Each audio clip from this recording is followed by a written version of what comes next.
posteriori.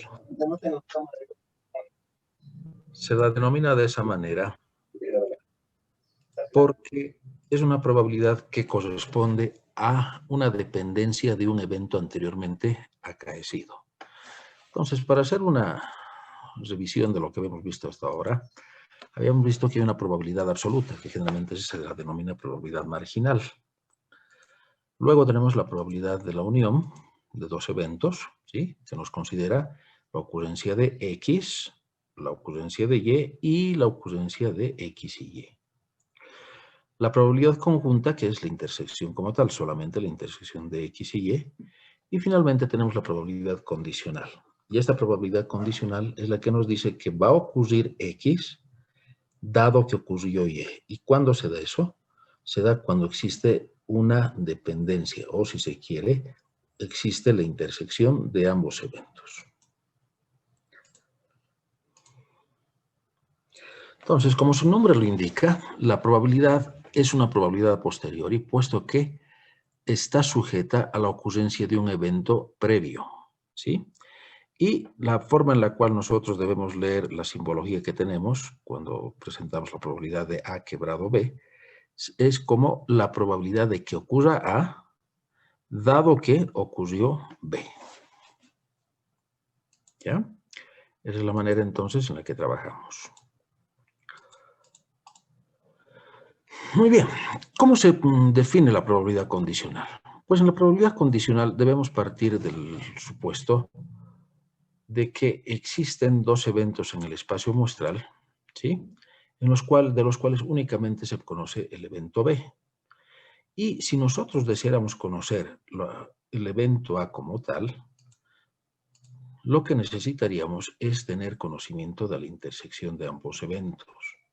Es decir, que existe un componente o algunos puntos muestrales que sean comunes a ambos espacios. De esta manera, lo que vamos a poder decir es lo siguiente, que la probabilidad de que exista A está dada por la posible intersección del evento A con el evento B.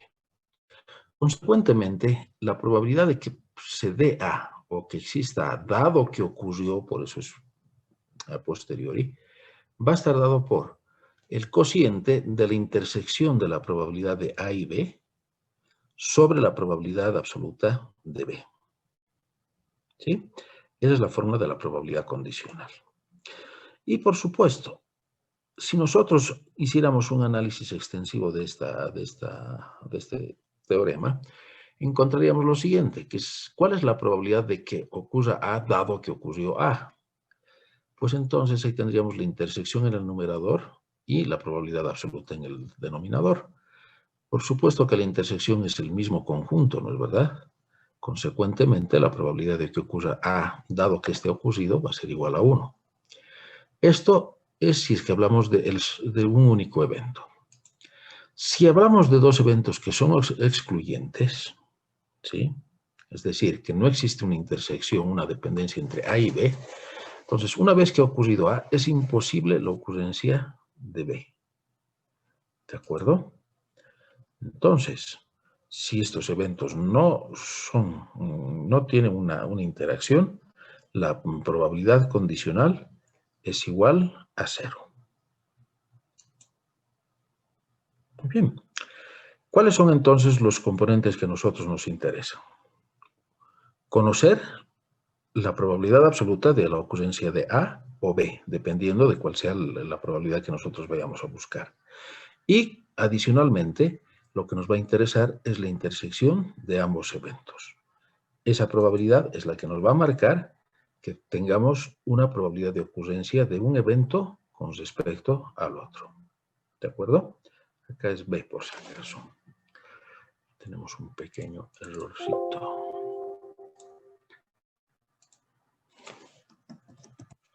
Ya. Entonces, eso es lo que tendríamos. ¿De acuerdo? Muy bien. ¿Dónde se dan ese tipo de eventos? Pues cuando existen, o mejor dicho, este tipo de probabilidad condicional, se da cuando existen eventos que puedan estar interactuando. Acá, por ejemplo, tenemos una tabla de contingencia. Se llama así porque tenemos dos eventos diferentes que pueden tener elementos en común. Esos elementos en común van a ser las intersecciones, ¿no? Entonces, leeremos el enunciado. Nos dice, ¿cuál es la probabilidad de que una carta elegida al azar sea un as sabiendo que es roja? Entonces, fíjense que al poner acá sabiendo que es roja, estamos dándole una dependencia. Y consecuentemente, la fórmula que deberíamos utilizar es esta. ¿Cuál es la probabilidad de que sea as dado que es roja? ¿Sí? Y la otra parte de la ecuación ya la conocemos, es la intersección sobre la probabilidad absoluta. Entonces, en un mazo de cartas, ustedes saben muy bien que existen 52, de las cuales la mitad son rojas y la otra mitad son negras. Pero de todas estas cartas, y aquí viene el desglose, existen 4 ases, 2 rojos y 2 negros, ¿verdad? Y los demás son cualquier otra carta. 24 y 24. Ahora, fíjense, ¿por qué le llamamos una probabilidad marginal? Porque la probabilidad marginal absoluta va a ser igual a la suma de las intersecciones, ¿no? Entonces, no estamos buscando las intersecciones, estamos buscando la probabilidad de que ocurra el color rojo. Y si queremos saber cuál es la probabilidad de que salga as, dado que es una carta roja, tendríamos que tomar en cuenta la intersección, que es la celda que corresponde tanto a la fila de los ases como a la columna de los rojos, ¿no? Esa es la intersección. Entonces, la probabilidad de que sea as, dado que es rojo, lo único que nosotros conocemos es que es una carta roja. Es 2 sobre la probabilidad absoluta, dividido entre 26 sobre la cantidad absoluta, perdón, no probabilidad, cantidad. Entonces, la probabilidad de que sea un as rojo, o un as dado que es un color rojo, va a ser 2 sobre 26 o un 13avos. Esa es la probabilidad condicional. Veamos otro ejemplo. Una pareja tiene 2 hijos. Al menos uno de ellos es hombre, ¿sí? Sabemos que esa pareja tiene un hijo que es varón. Ahora vean el enunciado. Nos dice, ¿cuál es la probabilidad de que ambos sean varones? Muy bien, si nosotros hacemos el análisis de este espacio muestral y lo describimos, sabemos que tienen 2 hijos. Por lo tanto, cada hijo puede ser hombre o mujer. Tenemos 2 opciones. Y como tienen 2 hijos, serían en total 4 los resultados, ¿no? 2 opciones para el primero, 2 opciones para el segundo. Entonces, 4. 2 por 2, 4.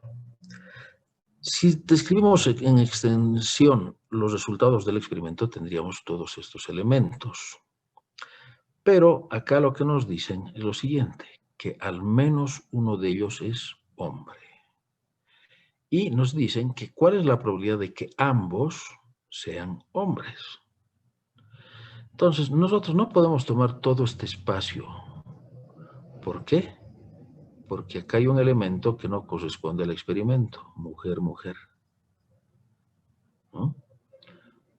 Puede que sea, pero lo que nosotros nos están diciendo es que ambos sean varones. Entonces, si es que estamos preguntándonos que ambos sean varones, no podemos tomar este elemento. Muy bien, entonces, ¿cuál sería la probabilidad que buscamos? La probabilidad de que ambos sean varones, dado que uno de los hijos es varón. Entonces, la probabilidad absoluta que tendríamos acá, ¿qué vendría a ser? Esto, ¿no es verdad? Los 3 elementos. El de intersección es un solo elemento. Consecuentemente, la probabilidad, ¿cuánto vendría a ser? 1/3. ¿Sí? ¿Se ha entendido? Esa es la forma entonces en la cual vamos obteniendo las probabilidades condicionales.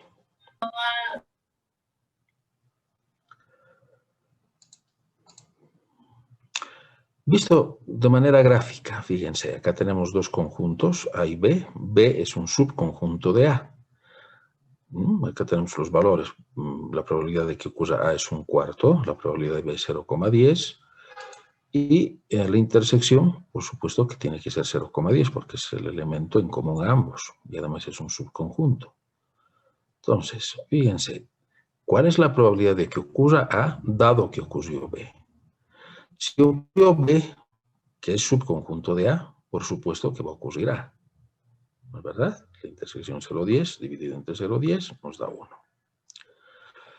¿Qué pasa si no es un subconjunto, sino que existe simplemente una intersección, ¿no?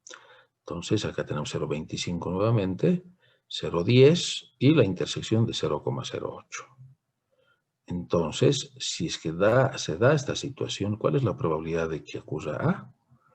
Va a ser 0,10 dividido entre, 0,08 dividido entre 0,10, ¿no es verdad?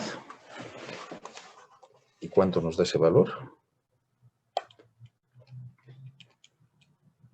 Nos da 0,80. ¿De acuerdo? ¿Qué pasa si los eventos son independientes? No excluyentes, cuidado, independientes. Si son independientes, la probabilidad de que ocurra A dado que ocurrió B va a ser la misma probabilidad de A. La probabilidad de que ocurra E dado que ocurrió A va a ser la misma probabilidad de E. ¿Y eso por qué? Porque si son independientes, no excluyentes, cuidado, ¿no? Excluyentes significan que ocurre uno o que ocurre el otro, no pueden ocurrir ambos. Pero si son independientes, la intersección ¿a qué va a ser igual? Al producto de ambos eventos o la probabilidad de cada uno de los eventos. Por lo tanto, la intersección, al ponerla en la fórmula, nos va a dar como resultado que la intersección dividida entre B va a ser probabilidad de A multiplicado por la probabilidad de B dividido entre la probabilidad de B. Y eso nos da un valor similar al que tendríamos, ¿no? ¿Esto qué sería igual? A ver, vamos a tratar de escribir. La probabilidad, disculpen mis garabatos, la probabilidad de A multiplicado por la probabilidad de B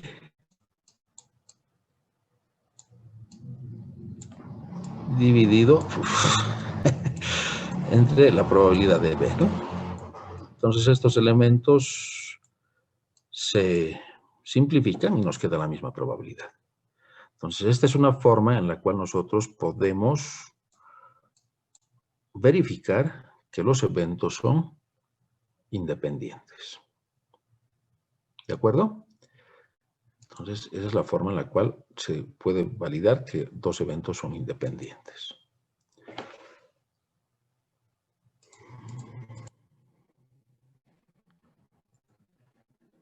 Veamos un ejemplo de lo que significa la probabilidad condicional. Y acá les pido por favor que participen. Un cazador hace 2 disparos a un blanco, ¿ya? La probabilidad de que acierte en el blanco es 0,80, independientemente del disparo que haga. O sea, si es el primer disparo, puede que acierte o no acierte, ¿no es verdad? Y el segundo disparo lo propio. Pero el segundo disparo no va a estar influido por el primero. Entonces, a ver, nos responderemos a estas preguntas. ¿Cuál es la probabilidad de que el cazador acierte ambos disparos? ¿Alguno de ustedes puede darme una respuesta? El 2, 0.2. Ambos disparos. ¿Cuál 0.8. sería? ¿Mm? No. A ver, lo haremos extensivamente. Es un ejercicio mental, ¿sí? Si va a acertar ambos disparos, ¿qué significaría? Acierta el primero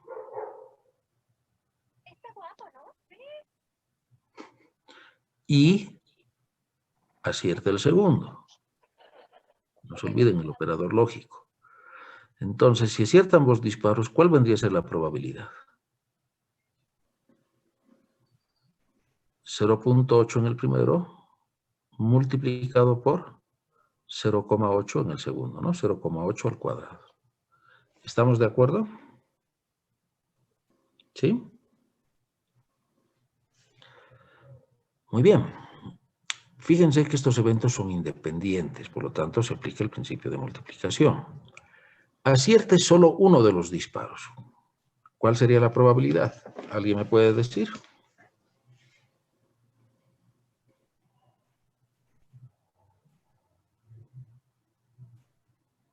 ¿Cuál sería? Descríbanmelo. 0,8. Más fuerte, ¿no? 0,8. ¿Por qué sería 0,8? Explícame. Porque solo está acertando un disparo. ¿Y el segundo disparo? No estaría en el blanco. Ya. ¿Y cuál es la probabilidad de no acertar en el segundo disparo? No se olviden, la probabilidad en total tiene que sumar igual a 1. Entonces, si aciertas, es 0,80. Y si no aciertas, ¿cuál es la probabilidad? 0,2, ¿verdad? 0,2. Por lo tanto, ¿cuál es la probabilidad de acertar un solo disparo? Nuevamente, hagan el ejercicio. Acierto el primero y no acierto el segundo. No, hay una intersección porque son dos disparos que estoy haciendo. Entonces, ¿cuál sería la probabilidad? 0,80. Por 0,2. Muy bien. Pero eso está incompleto, jóvenes. ¿Por qué? Porque aquí lo que yo estoy asumiendo es que he acertado el primer disparo y he fallado el segundo disparo, o el cazador ha fallado el segundo disparo. Pero también puede darse la otra el otro posible resultado. ¿Cuál es? Que falle el primero. Sigan pues. Que falle el primero Y acierta el segundo. Muy bien. Entonces, ¿cuál sería la probabilidad total? 2 veces 0,8 multiplicado por 0,2. ¿Estamos de acuerdo? ¿Por qué 2 veces? Porque la primera es falla el primero y acierta el segundo. O, la unión, acierta el primero y falla el segundo. ¿No? O sea, no estamos diciendo cuál es la probabilidad de que acierte el primer disparo. No, estamos diciendo que acierte solo uno de los dos disparos. ¿No? El inciso C, acierte por lo menos un disparo. ¿Qué significaría? Por lo menos un disparo. ¿Qué significaría? Que Si puede me dice, acertar uno o los dos. muy bien, ¿qué operador lógico has utilizado? El A ver, repite tu frasecita. condicional, no está el condicional, ¿no? No es- El no es- a no ver, me acuerdo. nuevamente, pero volvé a decir lo que has dicho. Ya.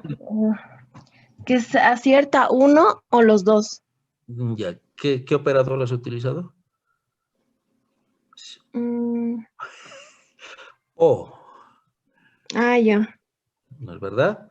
Muy Ujú. bien, por eso es la cuestión, que relacionamos nuestra lógica con los operadores. ¿Y el operador O a qué se refiere? A la unión, ¿no es verdad? O es unión y es intersección, ¿no es verdad? Entonces, tú lo has dicho, acierte uno o los dos. Entonces, ¿qué vendría a ser? La unión de A y B, es decir, que acierte A o acierte B. ¿Y qué habíamos dicho cuando los eventos son independientes? Que la intersección es el producto de ambos, ¿no es? ¿No es verdad? Muy bien, vamos a ir entonces para no complicar la vida. Fíjense, la primera respuesta. Acierte ambos disparos. No hay otra, porque las otras salidas son que falla el primero o falla el segundo. O que falla el primero y acierte el segundo y acierte el segundo y falla el primero. Entonces, este es el único resultado que tendríamos.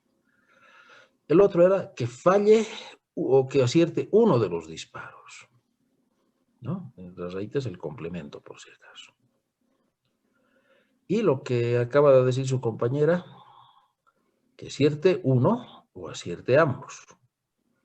Pero, como son eventos independientes, pero existe una intersección, tenemos que restarle esta intersección porque estaríamos tomándola 2 veces, ¿no es verdad? Entonces, la probabilidad de que acierte ambos disparos sería 0,96. ¿Está bien? ¿Se ha entendido? Y finalmente, ¿qué tendríamos? Que no acierte ninguno de los dos disparos. ¿Cuál sería esa probabilidad, jóvenes? 0,2 al cuadrado. Muy bien, 0,2 al cuadrado. Que también la podemos obtener restando el que acierte por lo menos uno de los disparos. El complemento. ¿Sí? Entonces existen dos caminos para esa respuesta. El directo o utilizar el complemento. ¿Está bien? Perfecto. Entonces ya tenemos una idea de cómo utilizamos la propiedad condicional. Ahora, ¿por qué hemos, o mejor dicho, la intersección en dos eventos independientes? Ahora, lo que nosotros estábamos estudiando era la probabilidad condicional, ¿no es verdad? Y la probabilidad condicional generalmente nosotros podemos estudiarla, tal como se había dicho, a través de una tabla de contingencias o a través de un diagrama de árbol. Y en el diagrama de árbol vamos a salir con las dos opciones que se tienen. Por ejemplo, si hablamos del cazador, ¿no? Hace dos disparos. Entonces, ¿cuáles son las posibles salidas? Acierta y no acierta. Acá, bueno, acá siempre al inicio, ¿no? Y luego nos vamos al siguiente punto. Acá va a ser su segundo disparo. ¿Qué opciones tiene? Acierta y no acierta. Y por el otro ramal, acá no había acertado el primer disparo. Ahora es el segundo disparo. ¿Y qué tendríamos? Acierta y no acierta. Ahora, lo interesante de este diagrama de árbol es lo siguiente, que partimos de la probabilidad absoluta del primer evento, que es el que conocemos. Pero el segundo ramal ya va a estar condicionado, ¿me entienden? Porque este resultado depende del anterior. Entonces, ¿cuál es la probabilidad de que acierte el segundo disparo si acertó el primero? Y claro, esta es una probabilidad condicional. Pero cuando hacía mis garabatos, habíamos visto que esa probabilidad condicional en el caso de estos eventos independientes es la misma probabilidad del evento, ¿no es verdad? Entonces no hemos perdido acá ningún tipo de análisis matemático, es decir, no estamos cometiendo un error. Porque esta probabilidad va a ser la misma probabilidad, 0.8. Y vamos a tener acá el resultado de ¿qué? Si ustedes recuerdan por la fórmula, fíjense, voy a ir atrás, la fórmula de la probabilidad condicional, ¿qué nos dice? Aquí, esta. Que la probabilidad absoluta multiplicada por la probabilidad condicional es igual a la intersección. Entonces, fíjense, volviendo a nuestro ejemplo del ramal. Acá. La probabilidad absoluta está en el denominador. Multiplico por este valor y ¿qué vamos a tener acá? La intersección de A y B. Y lo propio en este otro ramal, pero fíjense, esta es la condicional, perdón, el complemento. No acierta, ¿no? Entonces, esto multiplicado por esto nos va a dar la intersección. Y, por supuesto, lo mismo va a suceder en los otros ramales, pero acá ya estamos trabajando con la probabilidad complementaria de B, ¿no? Probabilidad complementaria. Y acá vamos a tener intersecciones. Entonces, esta es una buena herramienta para el análisis en la toma de decisiones. Alguien el día lunes me preguntaba si la probabilidad depende del tiempo. Yo le decía, no depende del tiempo, sino de las decisiones que se tomen. Entonces, si ustedes se ponen a pensar en la aplicación de este diagrama de árbol, es lo que está sucediendo con los candidatos políticos, ¿no? La probabilidad de que yo gane es según las encuestas, tanto es, qué sé yo, 50%, 30%, muy bien. Entonces, ¿cuál es la probabilidad de que yo gane si es que hago alguna acción adicional? Ahí vienen las campañas, ¿no? Y acá tenemos los posibles resultados. Eso es, por ejemplo, en una campaña política. Pero también puede darse en un análisis de perforación de pozos. La probabilidad de que exista petróleo es tanto, la probabilidad de que no exista es tanto. Pero acá tengo que ver una probabilidad condicional de, en base a estos datos, cuál es la probabilidad de que se dé. Mejor dicho, esa es la probabilidad que me dicen los estudios. Entonces, ¿cuál es la probabilidad que exista petróleo dado que existe esta prospección? Lo propio para el mantenimiento. Es un tema más relacionado con nosotros. El vehículo recorre más de 10.000 kilómetros, menos de 10.000 kilómetros. ¿Cuál es la probabilidad de que falle? ¿Sí? Entonces, esta es una probabilidad muy utilizada en la toma de decisiones.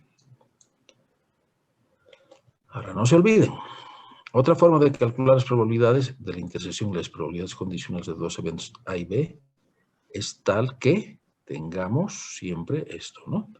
La unión de A con su complemento es todo el espacio muestral de A. Por lo tanto, esta probabilidad, ¿cuánto vale? 1. Lo propio para B. Entonces, en base a ello, nosotros podemos sacar las probabilidades totales, que son denominadas también probabilidades marginales. ¿Por qué marginal de A? Porque toma los valores parciales y los suma. La probabilidad marginal del complemento, la probabilidad marginal de B y la probabilidad marginal del complemento de B. Y acá tenemos las intersecciones. Muy bien, veamos un ejemplo. Fíjense, en cierta ciudad las mujeres representan el 50% de la población y los hombres el otro 50%. O sea, es el complemento, ¿no? Nos da 1. Se sabe que el 20% de las mujeres y el 5% de los hombres están sin trabajo. Un economista estudia la situación de empleo y elige al azar una persona desempleada, ¿no? Entonces, que venga una persona desempleada, no puede ser la de mi oficina y no sé quién va a venir, ¿no? Y si la población total es de 8.000 personas, ¿cuál es la probabilidad de que la persona elegida sea una mujer?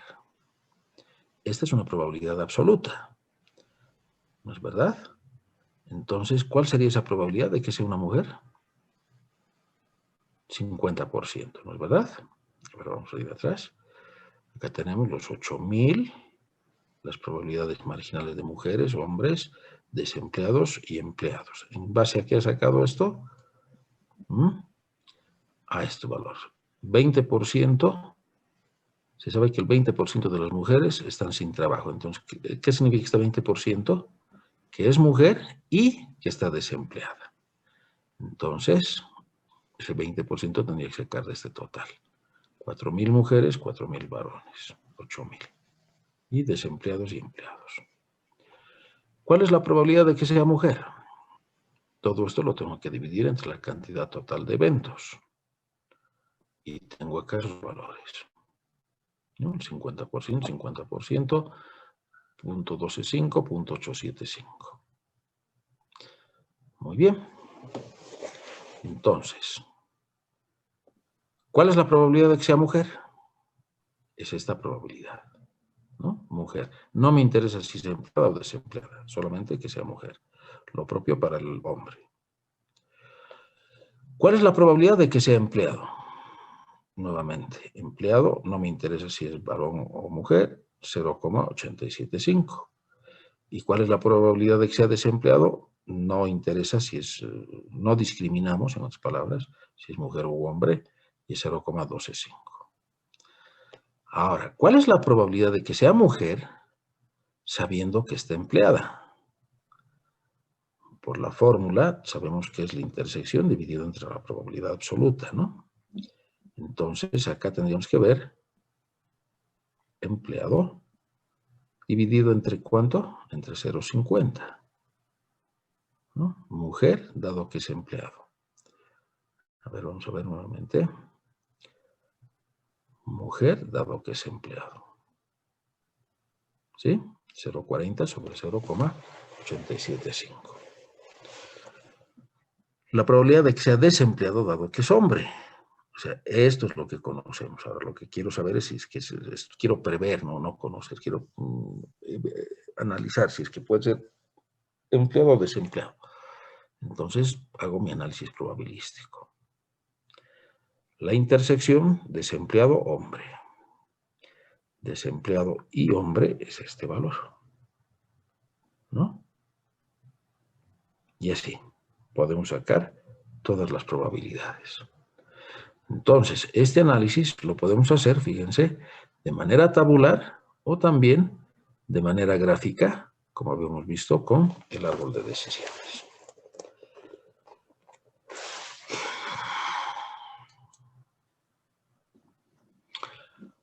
¿Qué pasa si hay independencia de eventos?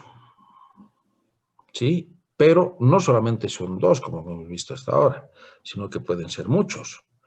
Entonces, para sacar la intersección de todos esos eventos, nosotros podemos ir y trabajar con las probabilidades condicionales, ¿no? Entonces, sabemos que la intersección, ¿a qué va a ser igual? A la probabilidad absoluta multiplicada por la probabilidad condicional. Y así vamos avanzando para obtener todos los resultados. ¿De acuerdo? Y como son independientes, vamos a tener las probabilidades parciales de cada una de ellas. Ahora bien, ¿dónde se aplica ese principio? Se aplica en el siguiente análisis. Fíjense, es como si conociéramos varios eventos, ¿ya?, que son disjuntos, es decir, mutuamente excluyentes. Ocurre a sub 1, pero no ocurre a sub 2 ni a sub 6. ¿De acuerdo? Y sobre estos eventos superponemos un nuevo evento.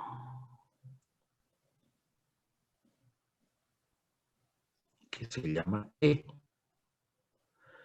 Si nosotros quisiéramos saber la probabilidad de ocurrencia de E, sabiendo la ocurrencia de los eventos A, ¿cómo podemos hacerlo? Uniendo las intersecciones, ¿no? Esto es como si fuera una pizza, ¿no? Tenemos la pizza y este es el queso. Entonces, si queremos saber cuánto de queso le hemos puesto, tenemos que ir sumando las fracciones que le ha tocado a cada porción de pizza. Entonces, acá, para conocer ese valor de E, lo que tenemos que hacer es sumar esas intersecciones. ¿Y estas intersecciones a qué van a ser iguales, jóvenes? A la probabilidad condicional de que ocurra A sub 1 dado que ocurrió E, multiplicado por la probabilidad absoluta de E, o viceversa. La probabilidad de E dado que ocurrió A sub 1, que va a ser igual a la intersección dividido entre la probabilidad absoluta, entonces va a ser el producto de esos eventos. Por lo tanto, en base a esas probabilidades condicionales, yo puedo saber un nuevo evento.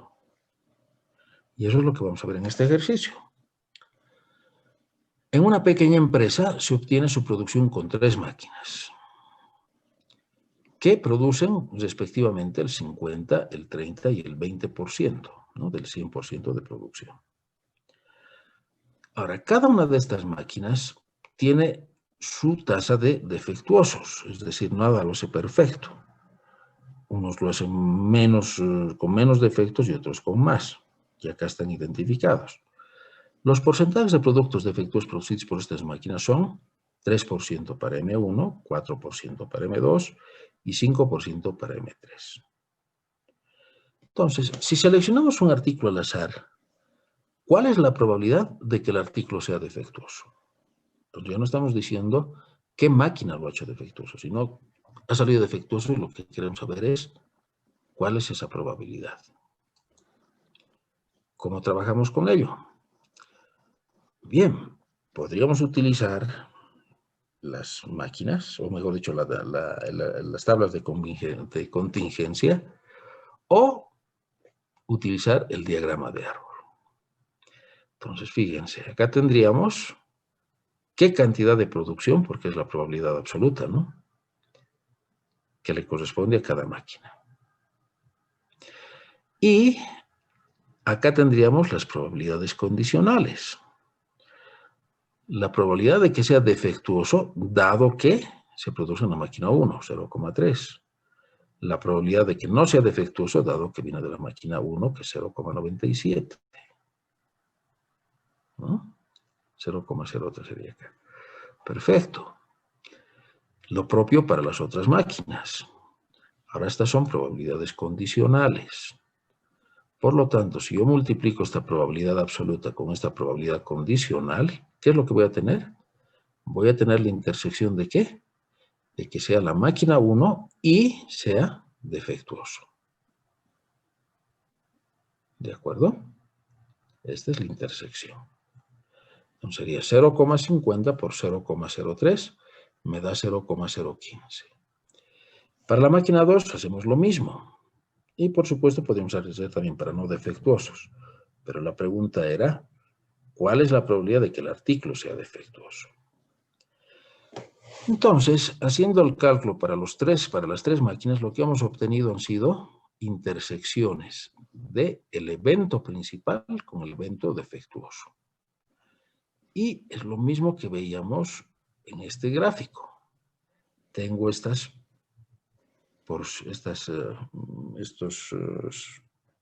áreas que son comunes a las máquinas y a los defectos. Entonces, si yo quiero sacar la probabilidad de defectos, tengo que sumar esas intersecciones.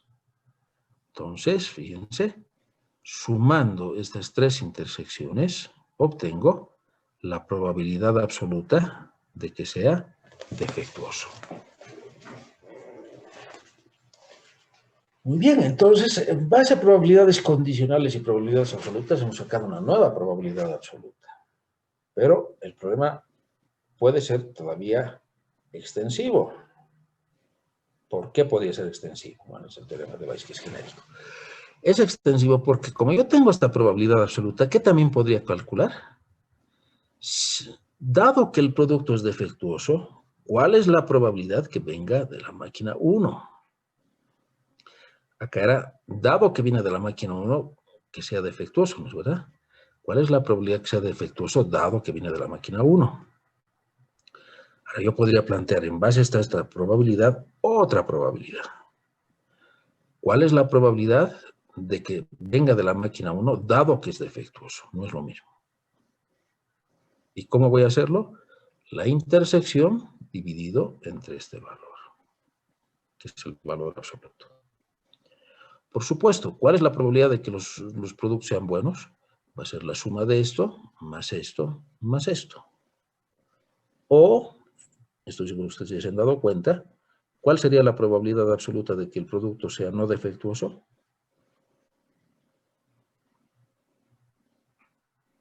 La diferencia ¿De qué?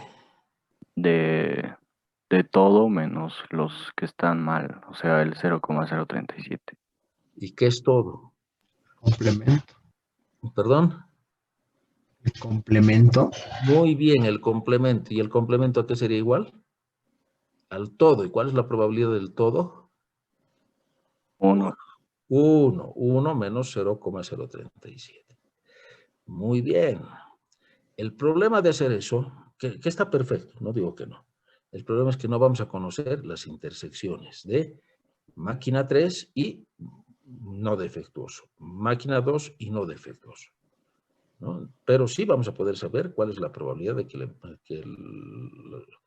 que un producto sea bueno o no defectuoso. Muy bien. Entonces, podemos sacar esa probabilidad absoluta. Y después podríamos sacar las probabilidades condicionales, pero en sentido contrario. ¿Cuál es la probabilidad de que haya sido hecho por la máquina 2, dado que es bueno? ¿Y para qué me sirven esas cosas, dirán ustedes? Bueno, acá para un ejercicio de práctica. Pero ya les he dicho, esto se utiliza en tomas de decisiones, ¿no? Y acá, por ejemplo, vendría, ¿cuál es la probabilidad de que yo encuentre petróleo en La Paz, Cochabamba y Santa Cruz? Entonces, de acuerdo a los estudios, se tienen estos valores, ¿no? Y, por supuesto, o mejor dicho, estos valores. Y en base a esos valores podría tener condicionales. Entonces, podría evaluar antes de hacer las inversiones si vale la pena o no vale la pena hacer la perforación. ¿Por qué? Porque en la búsqueda de petróleo, jóvenes, invierte 100, 200 millones de dólares como si nada. Y si no encuentras petróleo, pucha, pues quemaste el dinero. Entonces, antes de hacer todas esas inversiones, hacemos un análisis primero, geotécnico, por supuesto, ¿no? Y en base a datos históricos vemos, en base a esos estudios geotécnicos, si hay una alta o baja probabilidad. Y recién vemos si vale la pena o no invertir los 100, 200 millones de dólares. ¿Mm?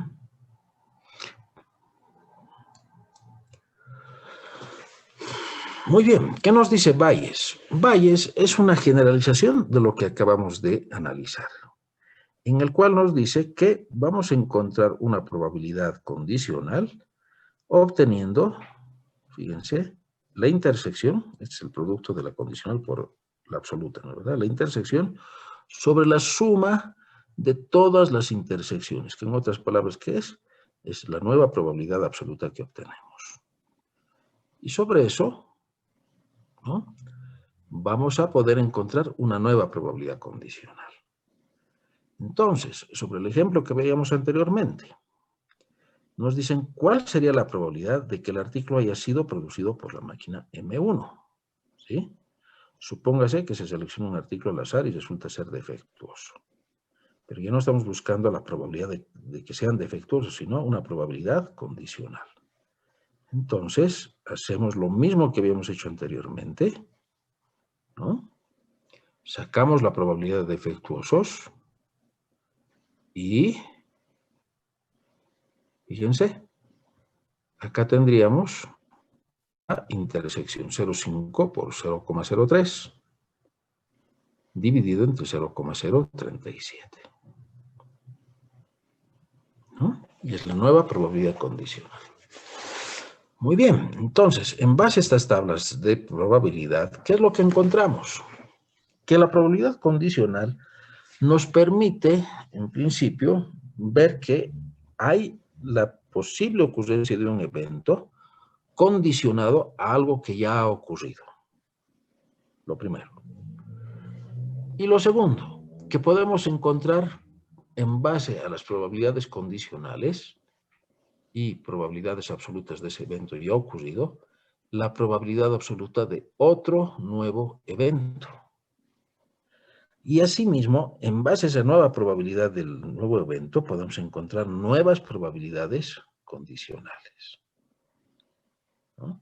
Entonces, esto, como les digo, es muy útil en el análisis de sistemas, ¿ya? Porque nos permite conocer cuáles podrían ser los posibles comportamientos que se tengan. He hablado de política, he hablado de perforación de pozos, lo mismo en el fallo de un sistema, ¿no?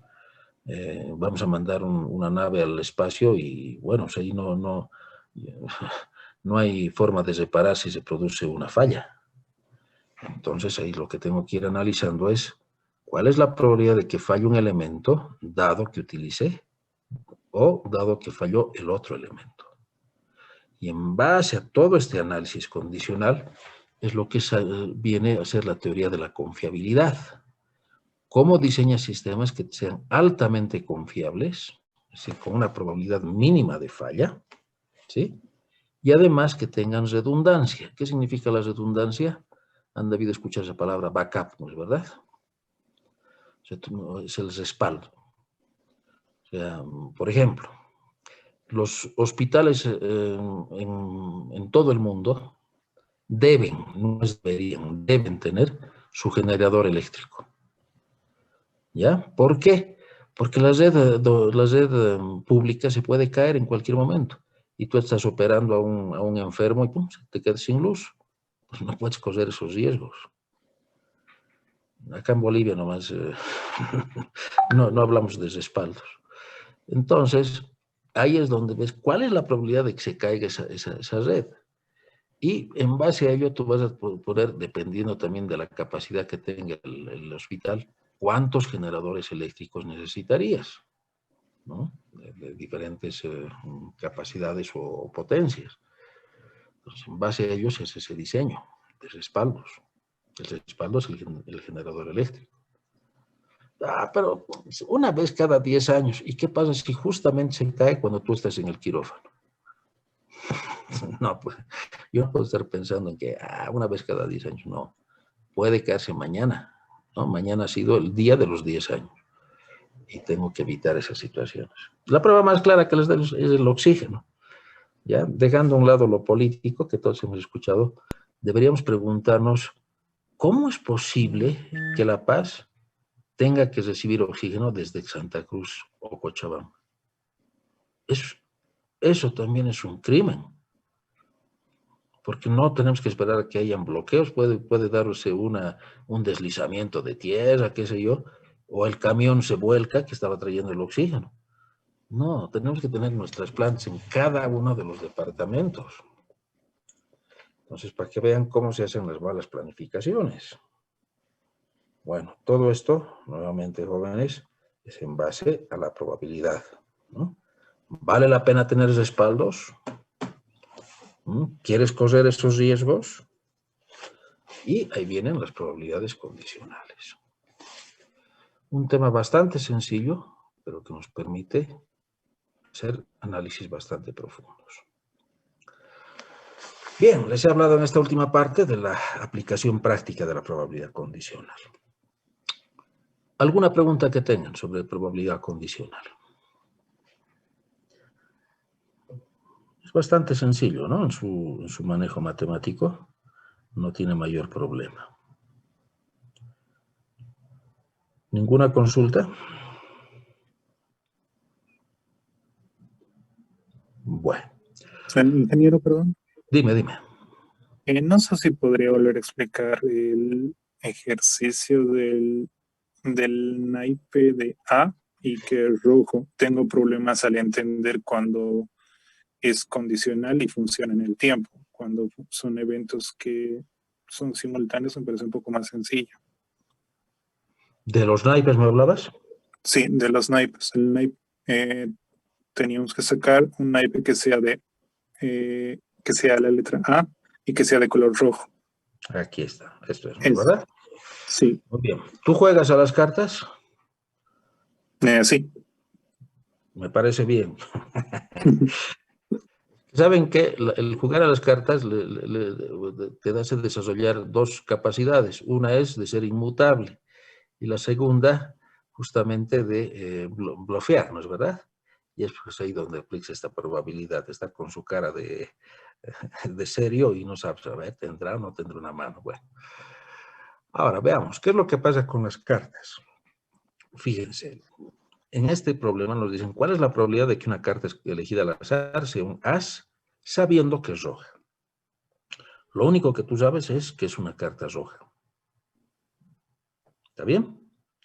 Entonces, en base al análisis matemático, sabes que en una baraja de cartas tienes 52 en total. La mitad son rojas y la mitad son negras. Es lo que tienes en las columnas.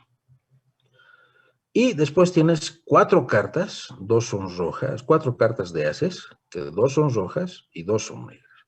Ya no te interesan las otras cartas, que sean números o que sean reina, rey, etc. ¿Por qué? Porque el problema te está diciendo que sea as, ¿no? Muy bien. Entonces, en esta tabla hemos distribuido todas las posibles ocurrencias que podrían darse por color o por tipo de carta. Que sea un as o que sea cualquier otra carta. Pues son 26 en total rojas, 2 ases y 24 que no son as. Y tienes las negras que no te interesan tanto, pero que están acá escritas. Entonces, esta probabilidad de intersección, ¿a qué vendría a ser igual? A la cantidad de posibles resultados que sean rojos y as, por eso es una celda, ¿no? Es una intersección. 2 dividido entre 52. ¿No? La probabilidad de sacar una carta as roja de todas las cartas que existen, dividido entre la probabilidad de sacar una carta roja. Y eso es lo que tienes. ¿Se ha entendido? Sí, ya entendí mejor. Gracias. Muy bien. ¿Alguna otra consulta?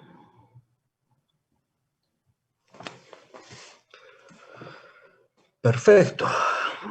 Bien. Hasta el día de mañana van a tener sus notas publicadas en Google Classroom, ¿ya? Y también el solucionario. Y la próxima semana vamos a resolver problemas. Entonces, el día domingo en la noche les voy a estar enviando la hoja de problemas para que ustedes los puedan estudiar, los tengan en su poder y los podamos analizar en el horario de clases. Si no tienen ninguna otra consulta, les agradezco mucho por su atención. Nos veríamos el lunes, ¿sí?